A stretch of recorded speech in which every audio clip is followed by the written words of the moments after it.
Hello student, welcome back to the channel. बच्चों, आज के टॉपिक में मैं फिर से डिस्कस करूंगा रेक्टिफिकेशन ऑफ एरर्स। जो हम प्रैक्टिकल क्वेश्चंस ऑलरेडी कर रहे हैं, मैं अटेम्प्ट कर चुका हूं ऑलरेडी। प्रैक्टिकल प्रॉब्लम नंबर 9 तक कंप्लीट सॉल्यूशन आपको दे चुका हूं। तो बच्चों, मैं अगले सॉल्यूशन पे आ गया हूं। मैं आपको बताऊंगा कि ये किसके ऊपर बेस्ड है, कौन सी रेक्टिफिकेशन की क्लासिफिकेशन के ऊपर बेस्ड है।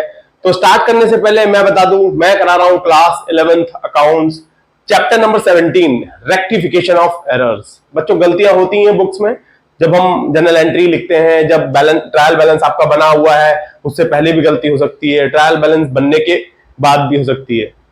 तो यहां पर उसी गलतियों को ठीक करने के लिए यह चैप्टर बनाया हुआ है कि आप रेक्टिफाइड एंट्री बुक्स में कैसे लिखेंगे। तो बताओ, बहुत इंपॉर्टेंट है। अब जनरल एंट्री के बाद जब सारी चीजें आप सीख जाते हैं तो आप रेक्टिफिकेशन को भी करना सीखते हैं कि रेक्टिफाइड एंट्री किस तरह से बनाई जाती है। तो बच्चों, मैं बात कर रहा हूं chapter number 17, rectification of errors. TS Grewal की बुक में फॉलो कर रहा हूं, जिसका एडिशन 2023-24 का है। तो बच्चों, उसी बुक का ये क्वेश्चन है अगला, प्रैक्टिकल प्रॉब्लम नंबर 10। 9 तक ऑलरेडी दे चुका हूं सॉल्यूशन। मैंने 10 को यहां पर लिख लिया है, क्वेश्चन पूरा जितने भी टेंशन है मैं मेंशन कर चुका हूं यहां पर। तो सबसे पहले मैं बता दूं, रेक्टिफिकेशन ऑफ एरर्स में ये प्रॉब्लम नंबर 10 बेस्ड है मिसलेनियस ट्रांजेक्शन। बच्चों, बहुत इंपॉर्टेंट है कि आप क्लासिफिकेशन को समझते हैं पहले, कि एरर ऑफ ओमिशन क्या होता है, एरर ऑफ कमीशन क्या होता है, प्रिंसिपल एरर क्या होता है, और कॉम्पनसेटरी एरर जिसको बोलते हैं, कॉम्पनसेटरी एरर वो क्या होते हैं, उसको पहचानते हैं हम। तो यहां पर मिसलेनियस ट्रांजेक्शन में सबसे पहले मैं आपको ये क्वेश्चन पढ़ूंगा, फिर हम ये 3 ट्रांजेक्शन यहां दी हुई है उसको समझेंगे कि कौन सी एरर की कैटेगरी में ये फॉल करता है, तो आपकी अंडरस्टैंडिंग भी और अच्छी हो जाएगी। देखो, सॉल्यूशन तो करेंगे, जो रेक्टिफाइड जनरल एंट्री हम लिखेंगे, पहले क्लासिफाई कर लेते हैं कि ये कहां की गलती है, ये गलती हुई क्या, ये मिस्टेक्स है किसके ऊपर बेस्ड।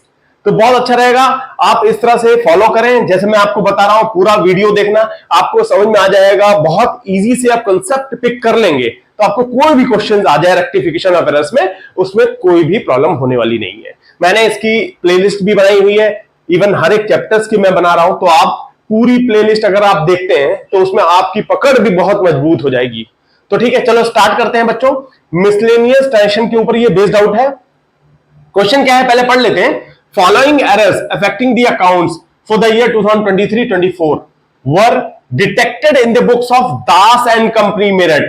देखो बच्चों, हुआ क्या है, ये दास एंड कंपनी मेरठ की बुक्स में कुछ एंट्रीज हुई, जो इन्होंने 22-23 की जो फाइनेंशियल्स बनाए, तो उसके अंदर कुछ एंट्री डिटेक्ट हुई कि भाई ये गलती हो गई थी, हुई है, हो गई थी, जो भी इन्होंने एरर्स पकड़ लिए, ये 3 तरह के। जो ठीक है, आप ऑडिट कराते हैं, कंपनी वैलिडेट करती है, तो उस तरह से वैलिडेशन में ये पकड़ में आ गई, डिटेक्ट हो गई कि ये 3 तरह की गलतियां हुई हैं। सबसे पहले ये 3 ट्रांजेक्शन लिखी हुई है। लिखा क्या हुआ है, मैं आपको क्वेश्चन बता दूं। पास द रेक्टिफाइंग जनरल एंट्री, इन तीनों की रेक्टिफिकेशन जनरल एंट्री बनेगी पहली। State the nature of each of these mistakes, किस तरह की गलती है ये, क्या ये एरर ऑफ ओमिशन है, प्रिंसिपल एरर है, कॉम्पनसेटिंग एरर है, एरर ऑफ कमीशन है। आप सबसे पहले वो समझो, बहुत इंपॉर्टेंट है बच्चों। देखो, स्टार्ट करते हैं हम एक एक, मैं पहला पढ़ रहा हूं। पहले तो हम तीनों मैं आपको पढ़ के बताऊंगा, समझाऊंगा कि ये किस नेचर में फॉल करता है, ये गलती है क्या, फिर हम यहां पर एक एक करके उसकी रेक्टिफाइंग जनरल एंट्री लिख लेंगे। तो बच्चों देखो, सेल ऑफ ओल्ड फर्नीचर, पहली ट्रांजेक्शन, ध्यान से पढ़ो, क्योंकि आप अगर पढ़ते नहीं है ना, सीधा अटेम्प्ट करने लग जाते हैं, तो मिस्टेक्स होगी, आपसे मिस्टेक होगी, समझना भी बहुत मुश्किल होगा। बच्चे एग्जाम में बहुत जल्दबाजी कर जाते हैं, बिना पढ़े आगे बढ़ जाते हैं क्वेश्चंस के सॉल्यूशंस लिखना।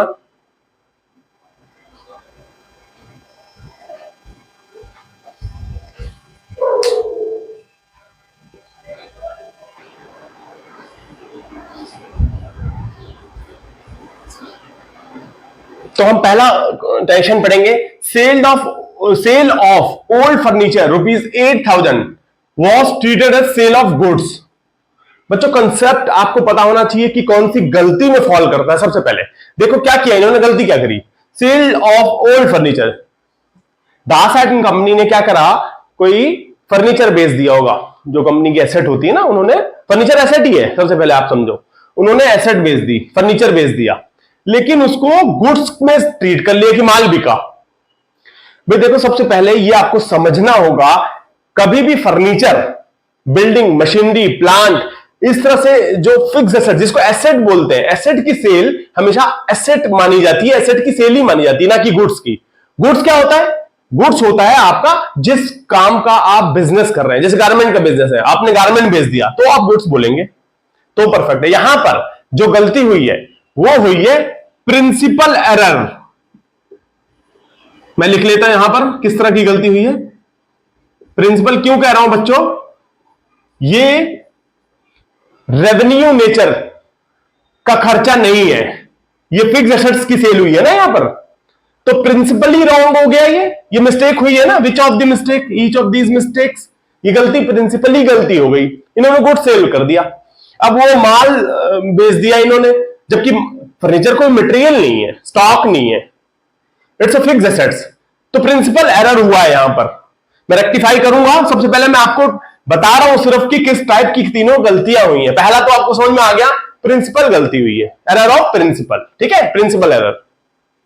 आइए दूसरा पढ़ते हैं। Rent of proprietors residence ₹6,000। Proprietor जो ओनर था दास एंड कंपनी का, उसके रेजिडेंस का जो रेंट था ₹6,000, रेंट अकाउंट में बिजनेस में डेबिट हो गया। आपको यह भी समझ में आना चाहिए, प्रिंसिपली गलत है। जहां पर बिजनेस के लिए, बिजनेस की प्रीमाइसेस के लिए, ऑफिस के लिए रेंट का खर्च गया है, तो आप रेंट अकाउंट में डेबिट करेंगे ना, रेवेन्यू में चला गया ना, ये तो रेवेन्यू, ये भी प्रिंसिपल है, प्रिंसिपल एरर। भाई आप यहां पर डेबिट करेंगे ड्रॉइंग अकाउंट डेबिट। आपको याद आया बच्चों, जब भी एरर क्या बोलते हैं, ऑनर्स के लिए जो भी कोई पर्सनल एक्सपेंस होता है उसको हम ड्रॉइंग में डेबिट करते हैं, ना कि खर्चे में। यहां पर इन्होंने रेंट अकाउंट P&L में जाता है, P&L में सीधा डेबिट कर दिया, नहीं, गलत है, प्रिंसिपली गलत है। तो ये भी आपका पहला भी प्रिंसिपल एरर हो गया, दूसरा भी principle of error. Principle error लिख दो या एरर ऑफ प्रिंसिपल लिख दो, प्रिंसिपल एरर, ठीक है बच्चों। तो इस तरह से दोनों ये प्रिंसिपली रॉन्ग है, प्रिंसिपल एरर है।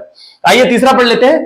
Cash received from Rajesh, Rajesh से कैश मिला ₹7150, वॉज क्रेडिटेड टू ब्राजेश। बच्चों ये भी बहुत इंपॉर्टेंट है, कई बच्चे मैंने देखा है इस पे ये कंफ्यूजन। यहां पर गलती देखो क्या हुई है, कैश मिला, पैसा आया, तो cash account debit to Rajesh होगा, सिंपल। अब जनरल एंट्री थॉट करो ना, आप दिमाग में बनाओ ना, कैश रिसीव फ्रॉम राजेश, क्या एंट्री होगी, cash account debit to Rajesh. इन्होंने क्या कर दिया, राजेश की जगह ब्राजेश को क्रेडिट कर दिया। अब बच्चे सोच रहे होंगे ये गलती तो भाई कॉम्पनसेटिंग एरर है ये, या कुछ बच्चे कहेंगे एरर ऑफ कमीशन लग रहा है, कमीशन एरर, जहां पैसों की गलती हुई हो।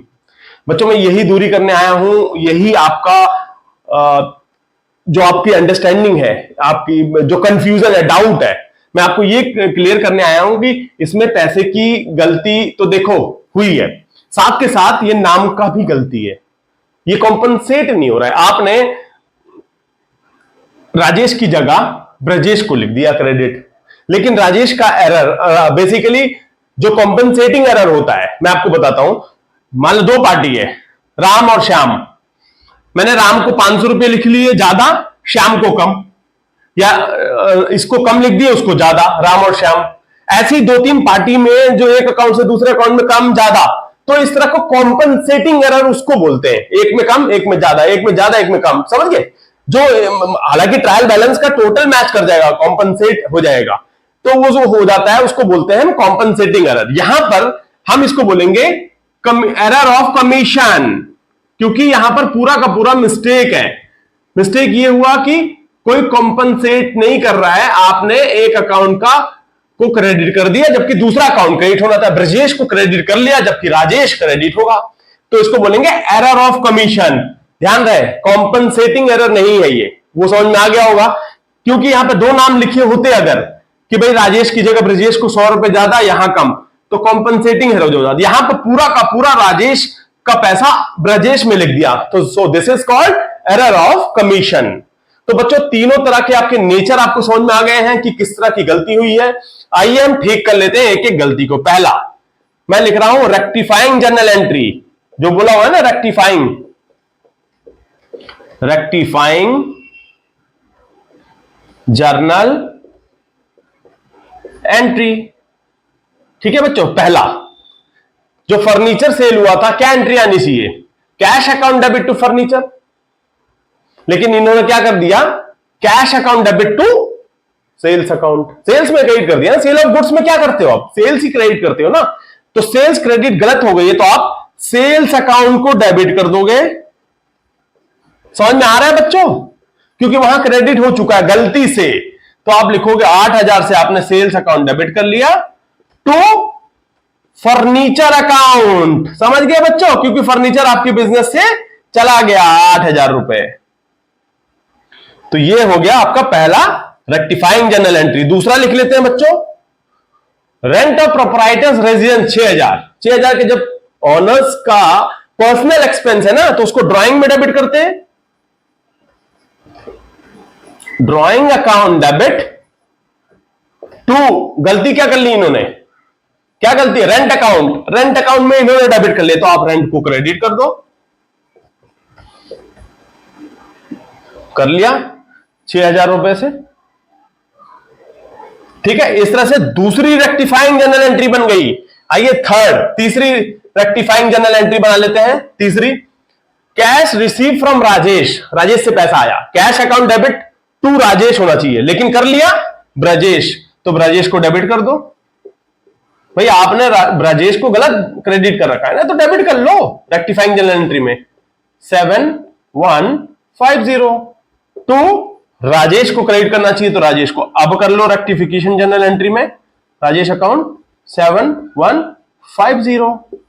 तो बच्चों इस तरह से हमने रेक्टिफाइंग जनरल एंट्री तीनों बना ली। अब आपको ये समझ में भी आ गया कि किस तरह से ये एरर कौन सी क्लासिफिकेशन में चला जाता है, प्रिंसिपल एरर एंड तीसरा एरर ऑफ कमीशन। तो बच्चों मैं उम्मीद ये करता हूं कि ये प्रैक्टिकल क्वेश्चन नंबर 10 का मिसलेनियस टेंशन के ऊपर जो बेस्ड आउट है, ये आपको अच्छे समझ में आया होगा। तो हाँ, इसे ज्यादा से ज्यादा लाइक करें, शेयर करें, और हाँ मेरे चैनल पे नए हैं तो उसे सब्सक्राइब भी करें। Thank you, thanks for watching.